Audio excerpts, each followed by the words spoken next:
What's going on, guys? Ryan O'Toole back here again, giving you guys an end of the year ranking. If you guys are new here, feel free to click that subscribe button and that bell notification icon for more reviews, reactions, rankings, and more movie content. The end of the year is almost here, and it's time to start my end of the year list for 2019. I technically started it a couple months ago with my superhero ranking, and now since I just saw Spies in Disguise, I've now seen all the animated movies I needed to see before the end of the year. And so it's time for me to give you guys my full animated movie ranking of 2019, all the movies I saw ranked worst to best. Let me know down below in the comment section all the animated movies that you saw this year and what is your personal ranking. Let me know down below in the comment section. Your list could be completely different from mine, and that is totally awesome because all film is subjective. And let's talk about our differences of opinion down below in the comments section in a nice, respectful manner, because that's what it's all about, guys. Let's have some fun here. So without further ado, we got 14 movies to rank here, so let's get started. Coming in at number 14 is going to be Playmobil the movie. I don't even know why I even saw this movie, but I was just curious to check it out for myself to see how bad it really was. And my God, it was the worst waste of time I had for 80 minutes of my life. Why did this movie even come out? It is a replica of the Lego movie. It tried to do everything that movie did. Like, the Lego movie was a success because it had an amazing story with great characters in it. This movie was a complete failure. It had boring characters, a boring story, and just a rip-off version of the Lego movie that just felt dull. I'm honestly embarrassed that Anya Taylor-Joy and Daniel Radcliffe were in this monstrosity, because the animation is some of the worst of this year, and it's the most forgettable film this year because I don't remember anything about it. So let's move on. At number 13 is gonna be Wonder Park. This is one of the first animated films I've seen this year, and this movie was honestly bad. I had some hope for this. I really enjoyed some of the voice actors in it, but Wonder Park is one of the laziest films this year. Imagining an amusement park through your eyes, and it just takes that idea and just does nothing with it. Our characters are so poorly written. It's full of kid humor. Adults will find this really sloppy. All the jokes didn't land with me personally. The messages are horrible for kids. And I just felt Wonder Park wasn't that movie what I thought it was. And it's honestly one of my worst films of the year. At number 12 is going to be The Angry Birds Movie 2. A very divisive movie. Some people actually really enjoyed this more than the first one, or they thought it was okay. I absolutely did not like this movie. The Angry Birds, the first one, I honestly did not like. And people like that movie and disagree with me. But this sequel's even worse. I'm not a fan of these characters. Jason Sudeikis is honestly not that good. Peter Dinklage as well is really sloppy in this sequel. It focuses a lot on revenge, and we have so many over-the-top characters. This villain in particular is so over the top, and all of our characters just don't progress. They don't have a character arc.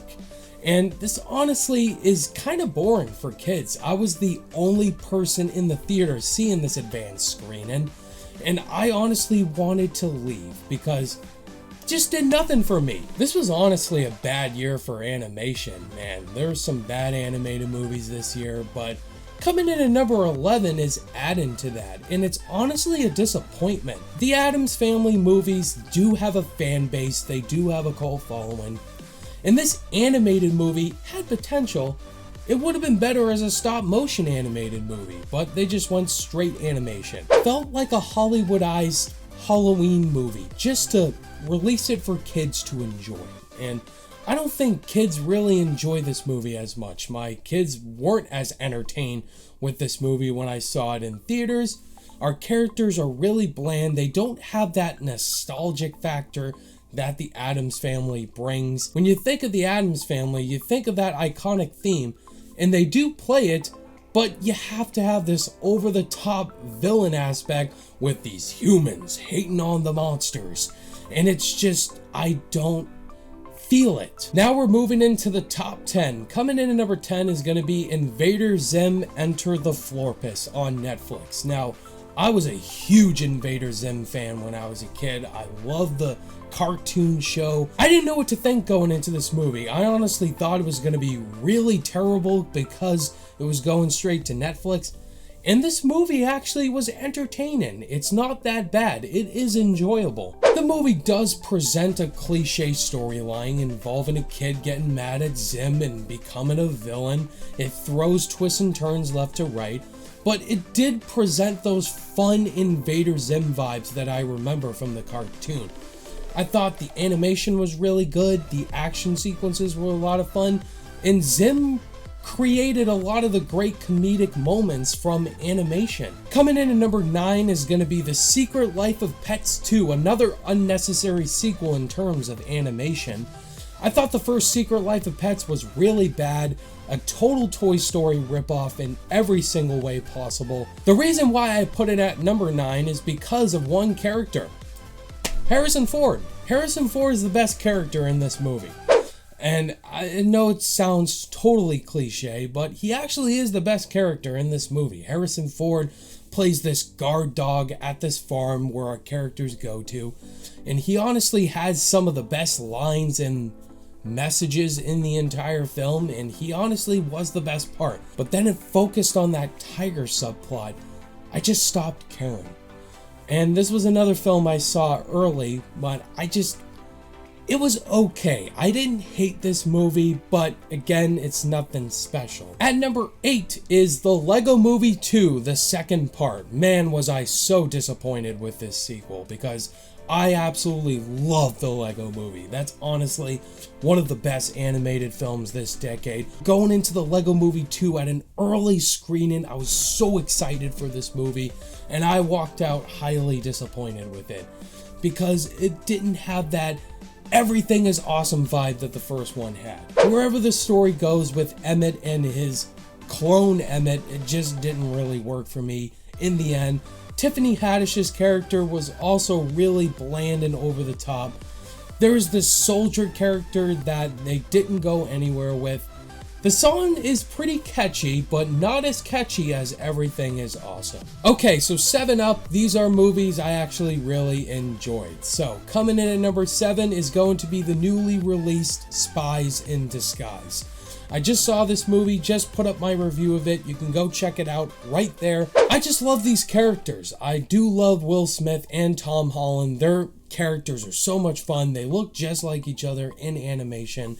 It has that Incredibles vibe, James Bond vibe. The action sequences are a lot of fun. It's got a really lackluster villain voiced by Ben Mendelsohn with a robotic arm, very stupid. If they did a sequel for this, I would not be disappointed. Hopefully it does well in the box office to get a sequel. Coming in at number 6 is gonna be Abominable. Abominable, this movie brought all the emotions possible.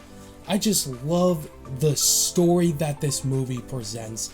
It does borrow vibes from The Iron Giant and Big Hero 6, but I really didn't care because I just think Abominable, this Yeti creature, is so freaking cute. You want everything possible for this creature to be saved and not be caught by the government because the relationship these two characters build is so great. The animation is gorgeous. The action sequences are a lot of fun. There's twists and turns. It's a DreamWorks movie. That flying sequence in Mount Everest is so great, and I need to rewatch this movie again because I really hope it gets nominated for Best Animated Feature at the Oscars. Now we're getting into the top 5, guys. Coming in at number 5 is going to be Klaus, or Klaus, whatever it is, on Netflix. Klaus was a big surprise. Checking this out on Netflix last minute. It's a great Christmas movie. It's full of fun and just comedy. This felt like Arthur Christmas all over again. These characters are so charming. Jason Schwartzman and J.K. Simmons as the voices. Such a surprise delight. I really enjoyed the story in here. And just the storyline and the journey these characters go on. And if this gets nominated at the Oscars, I also would not be disappointed, because this is one of the most underrated animated films this year. But if you were to ask me personally, what's the most underrated movie this year in animation, that would be Missing Link from Laika Studios. Controversial, divisive opinions out there. Some people don't love it. I respect your opinion, but man, I love Missing Link. I love these characters. I love Lionel Frost, voiced by Hugh Jackman. I love Susan, voiced by Zach Galifianakis and Zoe Saldana. These characters are a lot of fun. It goes on a great adventure, and Susan's trying to find his people, but then gets completely shut out. And I just love Lionel Frost's adventure of finding Susan, and they form a great friendship and become partners. It's Laika Studios. They're such an underrated studio. Nobody goes to see their freaking movies. They're so great. Now we're getting into the top 3. Coming in at number 3 is going to be Frozen 2. Frozen 2. You guys know my thoughts and opinions on the first Frozen. Definitely the most overrated Disney movie ever. I really enjoyed Frozen 2. I need to see it again, but I just love the adventure Elsa and Anna go on in this sequel. Elsa's discovering her true powers and where they came from, and leaving Arendelle, and we got to leave outside of Arendelle, and we get to explore more of our awesome characters, including Olaf. Kristoff gets a lot more to do in here. He's not in it a lot, but he has an awesome song. Time to get controversial. Into the Unknown is a better song than Let It Go. I think Into the Unknown is such a great song. I love the messages in it. I hope it's the front runner for original song. This is very difficult. You know what my 1 and 2 are, but which is my favorite? Well, I do have a favorite. Coming in at number 2 is going to be How to Train Your Dragon: The Hidden World. I honestly think this is a near perfect movie. I love everything about this movie. I love Hiccup and Toothless. Their last goodbye at the end is seriously the most heartbreaking goodbye this year, because man, it brought the tears to me. The song, the score, the characters in here are just so great. Hiccup learns to be a man and fight the biggest villain, Grimmel, voiced by F. Murray Abraham. A really great villain. The best How to Train Your Dragon villain in particular. The animation is absolutely spectacular. And would not be surprised if this won animated future, but it's competing against my number 1. But coming in at number 1 for me is going to be Toy Story 4. Now, starting at the beginning of the year, I had my doubts about this movie. I had my doubts, and I was totally wrong. I did not know what to think of Toy Story 4. This sounded like the most unnecessary Pixar movie ever, because Toy Story 3 was the perfect ending to this amazing franchise. But then Josh Cooley came in and said, this is not the ending, this is the ending. For one character in particular, Woody. Pixar! I don't know how you do it with these Toy Story movies, man. Like, all 4 of these Toy Story movies are so good. Toy Story 4 was so good. I love this movie. And rewatching it again actually helped it bump up to the number 1 spot. This was really Woody and Bo Peep's movie. And just them coming together and realizing they deserve to be with each other. Spoilers, with each other at the end. But we get introduced to awesome characters in here. Ducky, Bunny, Duke Kaboom, and Forky. Trash! Toy Story 4 just gave me what I wanted personally, and something I didn't think I needed in the first place.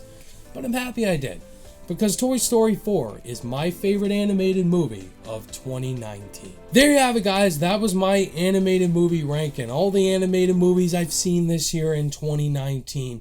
So guys, what did you think of my list personally? I'm sure you disagree with it, but if you do agree with it, let me know. Let me know your list down below in the comment section, guys. Let's talk about it. Thank you guys, as always, for watching this ranking. All my social media links are in the description below, and I'll see you guys in the next video. Bye!